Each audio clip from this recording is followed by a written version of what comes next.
McGrath for the win for the Volunteers.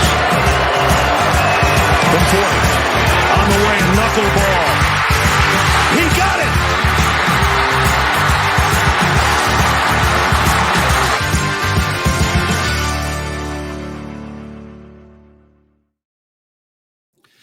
How is everybody doing today? Happy Tuesday. I meant to do this as included in the last video, but I feel like keeping them separate anyway does work out better. We have the top 25 reveal. Is the Alabama Dynasty dead here? That's what we're going to talk about today. But here is my TikTok. It's kind of going crazy lately. Now, apparently I'm clout chasing, despite the fact that my top 10 videos have nothing to do with the person who claimed I'm clout chasing. So if I were to clout chase, I would clout chase off of somebody more important and a lot more significant. So that being said, you can check out my TikTok right here, Bash's CFB Show. And also make sure you comment, like, and subscribe, and make sure to comment, like at the very least. Let me know what you think of this top 25, but let's get straight into it. We're going to talk about it. All right, so I considered Wake Forest. It doesn't look like their offense has dropped off a ton, despite the fact that they lose guys like A.T. Perry and Sam Hartman. And, of course, Wake Forest is coached by Dave Clawson, who is a really good football coach that has now a track record. And I had said in the preseason, like, Wake Forest is not going to be a bad team. They have the coach that has been there this entire time in Dave Clawson. And then they don't have the quarterback and wide receiver group that they haven't had the entire time that they've been having success. Across three quarterbacks, a lot of people forget about this, across three quarterbacks was Wake Forest successful. They're a really good football team. Wyoming, we'll see them against Texas. They were able to control the game kind of, not as impressively as a lot of people would expect, but controlled the game against Portland State. And remember, they beat Texas Tech a couple of weeks ago. UCLA, consider them. I don't think they really have the SOS for this. UCF looks like a really good team, can win games both shootout or in a low-scoring type of battle like they had against Boise State. Good defense, good offense. Not great in either department, but that's okay. Great rushing offense, though. Syracuse, they look like their wide receiver room is a little bit better, albeit it's against very bad competition that they've gone up against in Western Michigan and Colgate. But with that being said, Syracuse looks like a really good team. And that game on NBC at night is one to put on your radar if you have not watched Syracuse this year. Heck, I mean, the best player as far as what they have on their team is a Rondé Gadsden, and he has not really done a ton through the air in the first couple of games. That shows you that the Syracuse offense is developing and improving. How about Clemson? Still got them on the outside looking in. I'm not sure what the heck they were doing in the first half, but good on you for pulling away. If you would have struggled all the way through that game, you wouldn't have even been considered. Number 25, people have been clamoring for me to put them a lot higher than considered for sure, like I had the last couple of weeks, but Utah at 25. I just don't see it with this team. They don't have depth. Their secondary is not great. They don't have great outside weapons, and they struggled to move the ball against a Baylor team that, on defense, I was not looking at them as a good defensive team. Number 24, North Carolina. Watch out. Upset alert. Minnesota's on the road at North Carolina. That could be a bad matchup. We'll talk about that matchup in the next show on either tomorrow or Thursday. Just watch out for that one. Miami, number 23, they get ranked. They play Bethune-Cookman on Thursday. A big-time win with big-time offensive play against Texas A&M at home. Number 22, Washington State. I love their front seven, the experience they have there. I picked that upset. Will they stick in the top 25? I'm not sure. We'll see, but mainly because the Pac-12 is really good. But my goodness, Washington State has really put together that complement of great offense and great defense. Number 21, Colorado, explosiveness on the outside. I still am concerned about when they go up against a rushing attack that can absolutely kill you, specifically a balanced offense. I'm looking at Oregon next week, not this upcoming week, but next week, as that potential game where we're going to see all the problems with Colorado. Number 20, Oklahoma. I'm very interested to see if their offense is really good. I still have concerns about their wide receiver room after that SMU game, but that defense looks tremendously improved. So it seems like the pressure is a little bit off of Jeff Lebby's offense. Number 19, I have Kansas. A lot of people are sleeping on Kansas. They are really good. Again, they returned so much from an offense that was tremendously productive, a top 10 offense from last year when you look at points per play. This is a really good Kansas team, one to watch out for, especially if Jalen Daniels stays healthy. And Kansas on the road at Nevada this week. Number 18, Iowa. Iowa doing what Iowa does. A lot of people are criticizing their offense and all this stuff, but frankly, I feel like their offense does a good job in the first couple of games of getting a little bit of gap, getting some comfort, and then ending up running down the clock. It's pretty clear Brian Ferentz isn't really thinking about this whole entire 25 points per game thing, and nor should he, but he's actually doing a pretty good job, and maybe Kirk is keeping him on that. Either way, they're doing a good job of that. I'm looking at Iowa in a completely different perspective than anybody is. They have great defense, and they have an offense that is a little bit more efficient than last year, and that's pretty much all they needed to contend for Western Division crown. Number 17, Ole Miss looked pretty good against Tulane's solid defense. Now, I know Michael Pratt was hurt in that game, and I might take a little bit of backlash there, but Tulane's a good team regardless of quarterback. I don't think Michael Pratt is that big of a star to the point where when he misses the game, it is a massive blow. It clearly wasn't. We'll see what Ole Miss ends up being, but I like this Ole Miss team despite the fact that Tulane shut them down on the ground. They have the ability to run the ball, but Ole Miss is going to have to do better in the future if they want to stay in this top 25.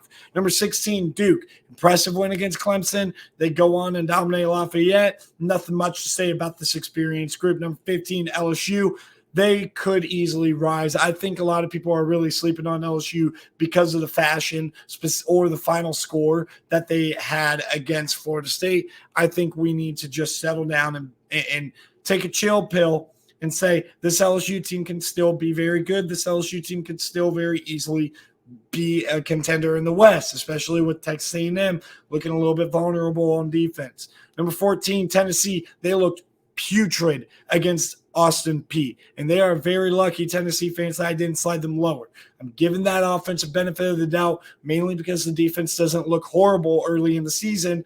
A Virginia team that put up 35 against a pretty decent James Madison team, you guys basically shut down for 3.5 quarters. Okay, so I'm going to give the benefit of the doubt to Tennessee's offense, and I'm going to say that their defense looks improved, and that's why they're sliding at 14. Number 13, Alabama. They're still not a bad team. They're not going 7-5 to that irrelevant person that I cited in the first place. Of course, why am I calling anybody irrelevant? Because this person thinks he's the Lord and Savior or something like that. Whatever. I don't. I think I'm a human being chasing his dream, a 22-year-old chasing his dream. I digress. Alabama not going 7-5. They're a really good team still. Just because they lost to Texas doesn't mean anything. I saw this coming. They have a lot of issues to work through. We all knew they would, but they have so much upside. And like I said in the preseason, worst comes to worst, you keep working with Dylan Lonergan to be able to potentially take the reins later in the season. We've seen that with Nick Saban before. Number 12, USC. Their defense looked very solid against Stanford. However, that is Stanford. I will say Troy Taylor usually puts up a good amount of points in history, you know, if you go back to his FCS days at Sac State. But with that being said, USC's defense looked improved, but it was Stanford. We need a bigger sample size than that, and Nevada certainly does not count. Number 11, Kansas State. Boy, did they look good against Troy. I considered Troy in the top 25 last week. I'm not sure how much of that is Troy being bad, or Troy not being as good as last year, I should say, or Kansas State just being that solid of a team. Either way you draw it, Kansas State looks impressive. As we move into the top 10, people are sleeping on Oregon State. I got them at number 10. Like, they play probably the best defense out of anybody in the top half of the league. Maybe Washington State, you could argue, is in the top half of the league, and if so, maybe they play better defense. But when you talk about Oregon, USC, Washington, Colorado, if you want to include them in that conversation, I guess, UCLA, and then Washington State. They're in that conversation. Utah, they're in that conversation for the best defensive team.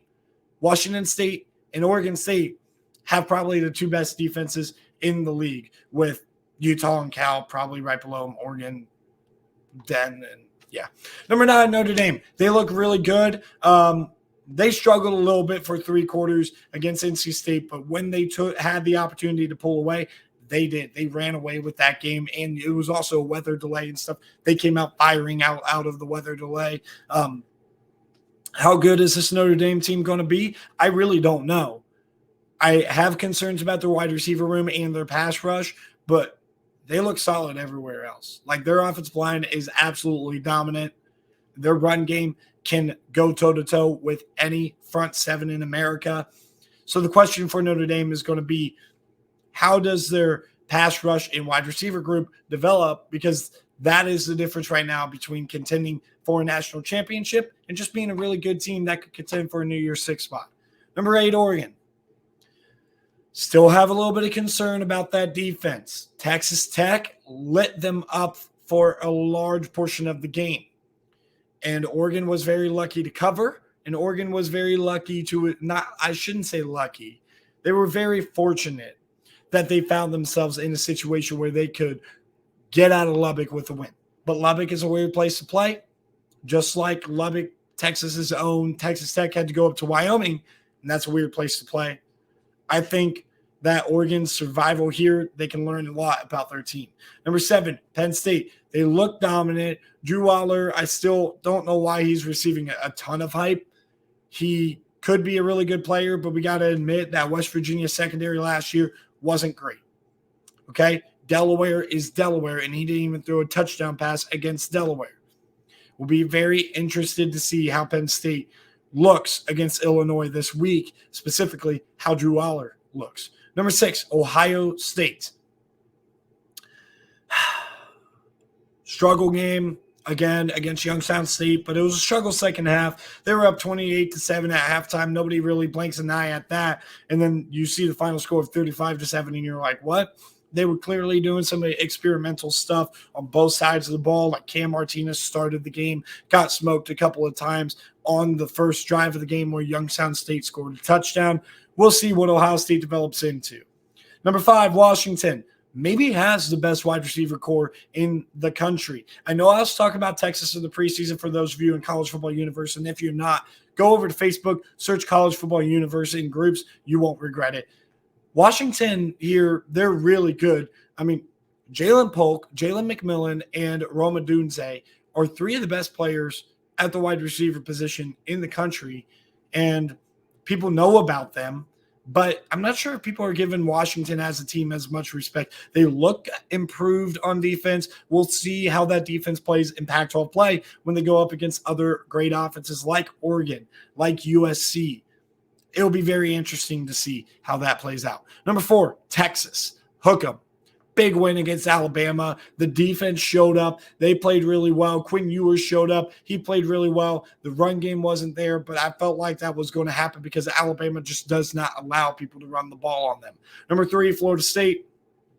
I mean, they look like a really, really good team in the first couple of weeks, and interesting as they play against Boston College this week that they're only given 27.5.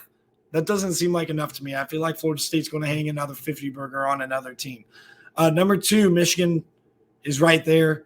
I was thinking about moving them down a couple of spots, but they are doing the same thing that Ohio State's doing, except they're more effective with it. They're kind of mailing it in the second half, trying to get out of games. They look really good. They look the part. No reason for me to be concerned. Number 1, Georgia. Why are we complaining about Georgia starting slow in the first quarter against Ball State and UT Martin? Who really cares? Georgia is the best team in America until proven otherwise. And it is not otherwise at this moment. So there's my top 25 for you guys. And I hope you guys enjoyed this quick little video. I really appreciate you guys showing up, supporting what I am doing here. What I am doing here is certainly trying to make my dream come true. That'll always be what my goal is at the end of the day. So last look at the top 25. Thank you guys for tuning in. Really appreciate it. We'll see you guys later in the week with some predictions.